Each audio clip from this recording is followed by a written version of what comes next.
क्या आपको लगता है कि आप 2 से 4 हजार की एसआईपी शुरू करोगे और 5 साल बाद कंपाउंडिंग अपना मैजिक दिखा देगी और आप करोड़पति? जी नहीं, साफ बता दो कि ऐसा कुछ नहीं होगा। और ये कोई डराने वाली बात नहीं, ये एक मैथमेटिकल फैक्ट है जो शायद ही कोई फाइनेंस इन्फ्लुएंसर आपको बताता है। सच ये है कि कंपाउंडिंग जीरो से शुरू ही नहीं होती, उसे जगाने के लिए एक एक्टिवेशन एनर्जी चाहिए होती है और वो है आपके पहले 5 लाख रुपए। आज इस वीडियो में हम 2 खास चीजें समझने वाले हैं। पहली, एक ऐसी कैलकुलेशन जो शायद आपकी पूरी फाइनेंशियल सोच पलट कर रख दे, और दूसरी, एक ऐसा माइंडसेट फॉर्मूला जो तय करता है कि आप जिंदगी भर सिर्फ एसआईपी करते रह जाओगे या सच में अमीर भी बनोगे। दोनों बातें वीडियो के आखिर में जुड़ेंगी, तो थोड़ा धैर्य रखिए। पहली सच्चाई, आपका एसआईपी कैलकुलेटर पूरा सच नहीं बोलता, वो आपको एक स्मूथ कर्व दिखाता है, जैसे पैसा जादू से ऊपर उठेगा। असलियत में अगर आप महीने के 5,000 रुपए डाल रहे हैं तो पहले 5 साल तक ग्राफ लगभग सीधा दिखेगा, बिल्कुल फ्लैट। यही वो दौर है जहां भारत के ज्यादातर छोटे निवेशक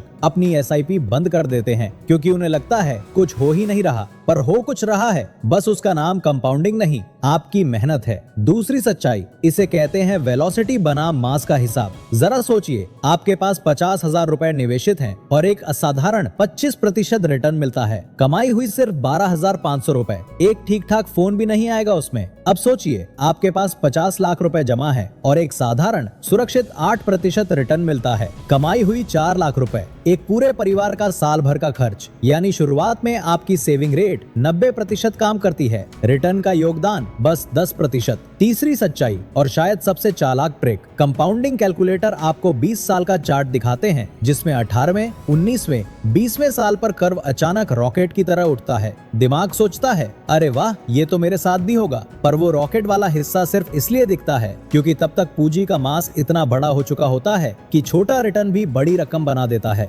शुरुआत के फ्लैट साल मत छोड़िए, वही असली मेहनत की नींव है। अब आप सोच रहे होंगे, तो फिर एसआईपी क्यों करूं, सीधा 5 लाख जोड़ने पर फोकस क्यों ना करूं? रुकिए, मैं निवेश छोड़ने को नहीं कह रहा, मैं कह रहा हूं अपनी 90% ऊर्जा आमदनी बढ़ाने और बचत दर बढ़ाने में लगाइए, निवेश चुनने पर सिर्फ 10%। चौथी सच्चाई, चार्ली मंगर की वो बात जो हर मध्यम वर्गीय भारतीय को सुननी चाहिए। मंगर ने एक बार कहा था कि पहला $1 लाख कमाना सबसे मुश्किल काम है, लेकिन करना जरूरी है। भारतीय संदर्भ में ये आपके पहले 5 या 10 लाख रुपए हैं। उन्होंने अच्छे शेयर चुनने की बात नहीं की थी, उन्होंने कहा जो भी करना पड़े कीजिए, कम खर्च कीजिए, ओवर टाइम कीजिए, लाइफस्टाइल की महंगाई रोकिए, बस वो पहली बड़ी रकम इकट्ठा कीजिए, बाकी सब बाद में आसान हो जाता है। अगर आपको लाइफस्टाइल है, मैं तो लाइफस्टाइल पर ज्यादा खर्च नहीं करता, तो जरा ईमानदारी से सोचिए, हर साल फोन बदलना, हर छुट्टी में ट्रिप प्लान करना, दोस्तों के सामने दिखावा करना, ये सब वही ऊर्जा चुरा लेते हैं जो आपके पहले 5 लाख बनाने में लगनी चाहिए थी। अगर आप यहाँ तक ध्यान से देख रहे हैं तो कमेंट में लिखिए, मैं अभी मेहनत वाले फेज में हूँ, ताकि पता चले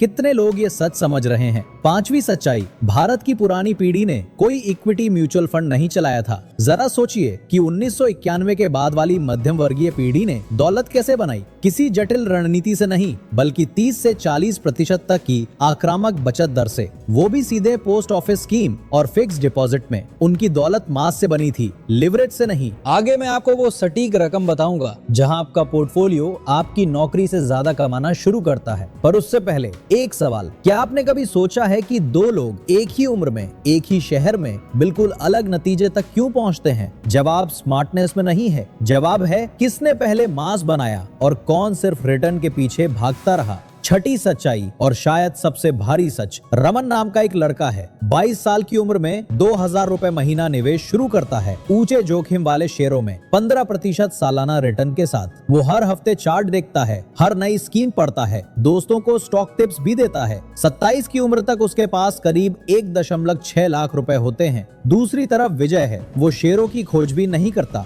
न उसे कैंडलस्टिक पैटर्न पता है, न कोई ट्रेडिंग ऐप उसके फोन में है। वो फ्रीलांसिंग करता है, नई स्किल सीखता है और बड़ी सादगी से रहता है, लेकिन 24 की उम्र से 15,000 रुपए महीना बचाता है और सिर्फ 8% के सुरक्षित रिटर्न के साथ, बिना किसी शोर शराबे के। 27 की उम्र तक विजय के पास 6 लाख रुपए से ज्यादा जमा हो चुके हैं, रमन से 4 गुना ज्यादा। उसके साथ कोई जादू नहीं हुआ, किसी ने कोई दान नहीं दिया उसको, बस एक फर्क था, विजय ने पहले मास बनाया, रमन सिर्फ रिटर्न ढूंढता रहा। रमन होशियार था, विजय बोरिंग था, पर विजय के पास पूंजी का मास था और मास हर बार जीत गया। ये कोई इत्तेफाक नहीं, ये गणित है। छोटी रकम पर बड़ा रिटर्न भी छोटा ही रहता है और बड़ी रकम पर छोटा रिटर्न भी बड़ा बन जाता है। थोड़ा भारी लग रहा है ना ये सुनकर कि चाहे मैं कितनी भी समझदारी से निवेश करूं, अगर पूंजी नहीं है तो कोई फर्क नहीं पड़ता। रुकिए, इसमें एक बहुत उम्मीद भरा पहलू भी है और वो यही है, ये कहानी टैलेंट की नहीं, टाइमिंग और डिसिप्लिन की है। सच ये है, आपको जीनियस बनने की जरूरत नहीं, आपको बस एक चीज चाहिए, अनुशासन और तय समय के लिए थोड़ा त्याग। ये कोई हुनर नहीं, सिर्फ एक फैसला है और फैसला कोई भी ले सकता है, चाहे सैलरी कुछ भी हो, चाहे उम्र कुछ भी हो। अब वो कहानी सुनिए जो असल जिंदगी में ये फर्क दिखाती है और शायद आपके आसपास भी कहीं घट रही होगी। अर्जुन और ध्रुव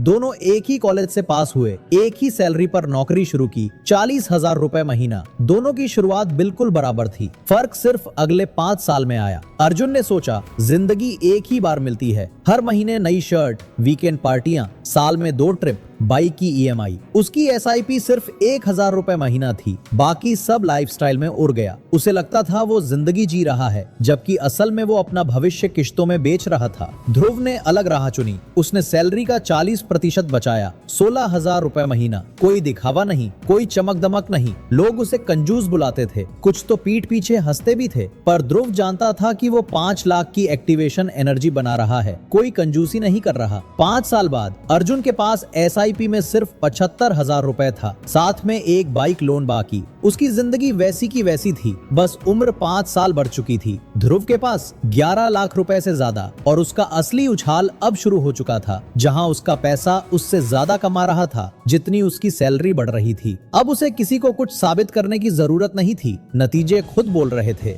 यही है गरीब सोच और अमीर सोच का असली फर्क। गरीब सोच कहती है अच्छा रिटर्न ढूंढो, अमीर सोच कहती है पहले मास बनाओ, रिटर्न खुद संभल जाएगा। एक सोच आपको हर साल नई स्कीम के पीछे भगाती है, दूसरी सोच आपको एक बार अनुशासित होने के लिए कहती है और फिर छोड़ देती है वक्त को अपना काम करने के लिए। तो चलिए जल्दी से दोहराते हैं। 1. कंपाउंडिंग 0 से नहीं, पहले 5 लाख से शुरू होती है। 2. शुरुआत में बचत दर ही 90% काम करती है। 3. पूंजी का मास ही असली ताकत है, सिर्फ प्रतिशत नहीं। 4. चार्ली मंगर की सीख, जो भी करना पड़े पहली बड़ी रकम इकट्ठा कीजिए। 5. लाइफस्टाइल की महंगाई रोकना ही आपकी सबसे बड़ी निवेश रणनीति है। और 6. टैलेंट नहीं, डिसिप्लिन ही फर्क बनाता है। और एक बात हमेशा याद रखिए, कंपाउंडिंग आलसियों को नहीं बचाती, वो सिर्फ उन्हें इनाम देती है जो पहले लॉन्च पैड बनाने का अनुशासन रखते हैं। अब जरा खुद से पूछिए, पिछले कई समय से आपने जो पैसा खर्च किया वो जरूरत के लिए था